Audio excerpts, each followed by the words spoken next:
علم تو علامتوں سے ہے، علامت سے علم ہے، تمام کی تمام کائنات جو ہے علامت ہی تو ہے، تو علامتوں سے علم حاصل ہوتا ہے۔ جو نظر آ رہا ہے اور جو اوجھل ہے، جو سین ہے اور جو ان سین ہے، سب کا سب علم ہے۔ انسان خود بھی ایک علم ہے، آپ بھی تو اسی کی علامت ہو، آپ سے بھی تو اسی کا ہی علم ملتا ہے۔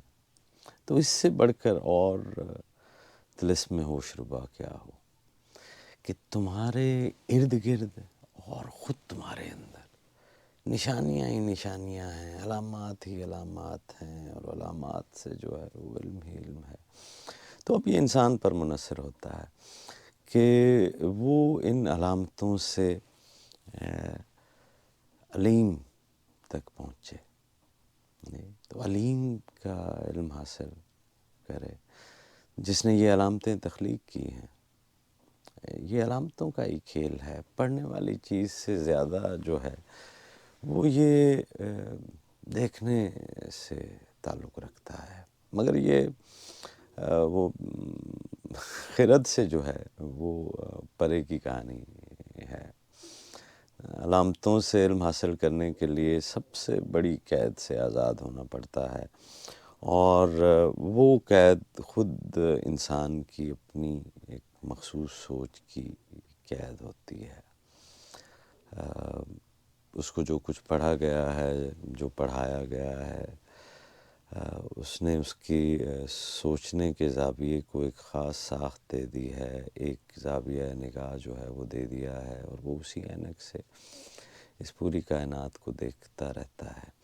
تو اب اگر اس سے آگے دیکھنا ہے تو پھر وہ عینک اتارنی پڑتی ہے، اور کیونکہ اب آپ اس عینک کے عادی ہو چکے ہیں، آپ کو وہیں سے ہی ساری کائنات جو ہے وہ ٹھیک نظر آتی ہے، تو اگلا علم پھر کیسے حاصل ہوگا؟ تو سوچ کی ایک کال کوٹھڑی سے سوچ کی دوسری کال کوٹھڑی کے اندر منتقل ہونا سوچ کی آزادی نہیں ہوتی، یہ کوئی فریڈم آف تھاٹ نہیں ہوتا۔ میں کمپیریٹیو ریلیجنس کا، لٹریچر کا، فلسفی کا، ہسٹری آف سویلائزیشنس کا، سائیکالوجی کا، پیراسائیکالوجی کا، لیٹرز کا، نیومرولوجی کا، میٹا فزکس کا، ان علوم میں زیادہ سے زیادہ جاننے کا ہمیشہ سے حریص رہا ہوں، متھس کا۔ تو یہ انسان کو اندھیروں سے صرف خدا کی ذات جو ہے وہ نور میں لے کر جاتی ہے۔ ظلمات سے جو نور کا سفر ہے، یہ اللہ تعالیٰ کرائے تو ہوتا ہے، ورنہ ظلمات میں ہی انسان بڑھتا رہتا ہے، اور اسی میں ہی جو ہے وہ ترقی کرنے کو سمجھتا ہے کہ وہ روشنی میں آ گیا ہے۔ تو یقین کی 3 اقسام ہوتی ہیں۔ ایک قسم ہے جسے علم الیقین جو ہے وہ کہتے ہیں، دوسری عین الیقین ہے، اور تیسری حق الیقین ہے۔ تو اللہ سائیں کے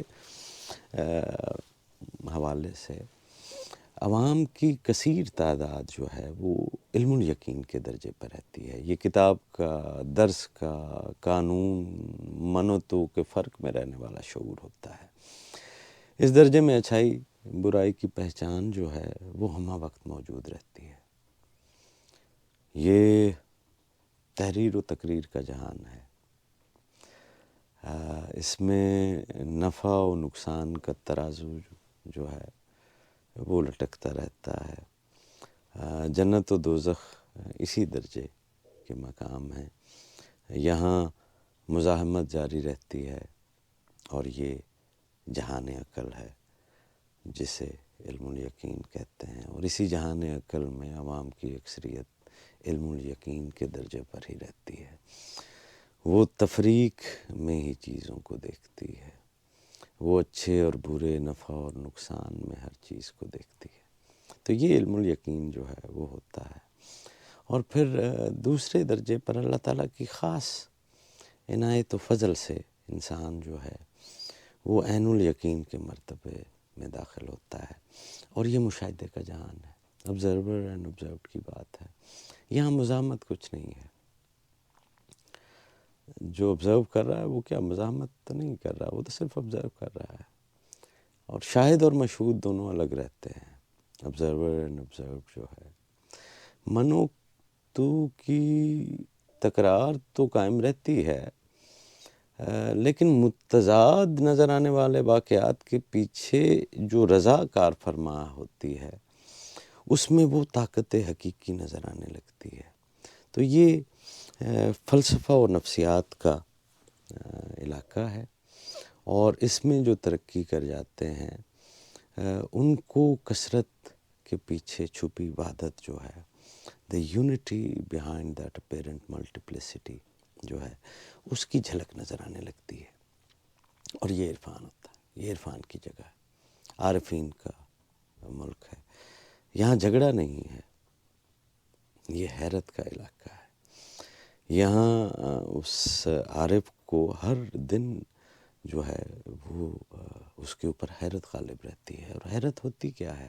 حیرت وہ ہوتی ہے جو آپ کے ایکوائرڈ شدہ علم میں علم سے پرے کی آگے کی چیز ہو۔ تو آپ نے ابھی تک جو علم حاصل کیا اور جس بات کے اوپر ٹکے تھے اس سے بھی آگے کی کوئی کہانی آ جائے، تو یہ جو ہے وہ حیرت ہے، اور یہ حیرت کا مقام ہے، یہ متحیر ہونا ہے۔ تو عارفین جو ہے وہ متحیر رہتے ہیں۔ اب اگر آپ سوچیں نا، ایک ذرے کے اندر سے کائنات نظر آ جائے، آپ کو کائنات میں ذرے نظر آ رہے ہیں، تو ایک ذرے میں سے اگر کائنات نظر آ جائے تو بندہ حیرت زدہ نہ ہو تو اور کیا کرے گا؟ تو اس علاقہ میں تحریر تو رہتی ہے، تقریر نہیں ہوتی۔ پہلے والا جو علاقہ تھا علم الیقین، اس میں تحریر بھی ہے، تقریر بھی ہے، میں تقریر کر رہا ہوں، پیچھے ادھر میرے ارد گرد ساری تحریریں جو ہے وہ پڑھی ہیں۔ تو دوسرا جو علاقہ ہے، جو مشاہدے کا علاقہ ہے، اس میں تحریر تو ہے لیکن تقریر اتنی نہیں ہے۔ تو یہ آپ سیجز کے اندر بہت کم لوگوں کو دیکھتے ہیں، عرفاء کے اندر انہوں نے شاید کتب تو لکھی ہوں، مگر کبھی وہ اتنے واعظ اور بولنے والے نہیں رہے ہیں، ماں سوا ان کے جن کو صاحب ارشاد بنایا گیا اور جن کے ذمہ یہ کام لگایا گیا کہ وہ سہولت کار بنے ظلمات سے نور میں لے جانے کے لیے۔ تو تیسرا درجہ جو اوپر بھی علم الیقین بھی آتا ہے، اور اسی دن جو ہے آپ عین الیقین بھی کر سکتے ہیں، اور حق الیقین میں خدا کو تجربہ بھی کر سکتے ہیں۔ تو صوفی جب یہ کہتے ہیں کہ یہ علم و بس کری ہوں یار، تو اس کا مطلب یہ نہیں ہوتا کہ وہ علم کے مخالف ہیں، وہ صرف یہ کہہ رہے ہیں کہ میری جان، یہ علم الیقین ہی سب کچھ نہیں ہے جی، اس سے آگے بھی ہے، عین الیقین بھی ہے، تو اس میں تو قدم رکھ۔ اعتراض جو ہے وہ علم سے نہیں ہے کہ علم حاصل نہیں کرو، یہ تو خود جو ہے وہ علم ہی حاصل کرتے رہتے ہیں۔ اعتراض یہ ہے کہ علم جو ہے وہ ایک سیڑھی ہے جو آپ کو شعور کے ایک اعلیٰ درجے پہ لے جاتی ہے، اور وہ جو اس لیڈر کا پہلا سٹیپ ہے وہ ہے علم الیقین، جو وہ انفارمیشن کے اوپر بیس کرتا ہے۔ تو اچھا ہے آپ نے اٹھا لیا ہے، سارے ہی اٹھاتے ہیں یہ والا جو سٹیپ ہے علم الیقین کا، یہ تو سارے ہی اٹھاتے ہیں۔ تو اب جو ہے وہ دوسرا سٹیپ اٹھاؤ، یہاں پہ کیوں ہی رکے رہ گئے ہو؟ دیکھو تو صحیح اس کی کائنات میں، پڑھنے سے زیادہ یقین مانے دیکھنے والی چیز ہے۔ اللہ تعالیٰ ہمیں وہ آنکھ عطا کرے کہ ہم اس کی کائنات کا حسن و جمال جو ہے وہ دیکھ سکیں۔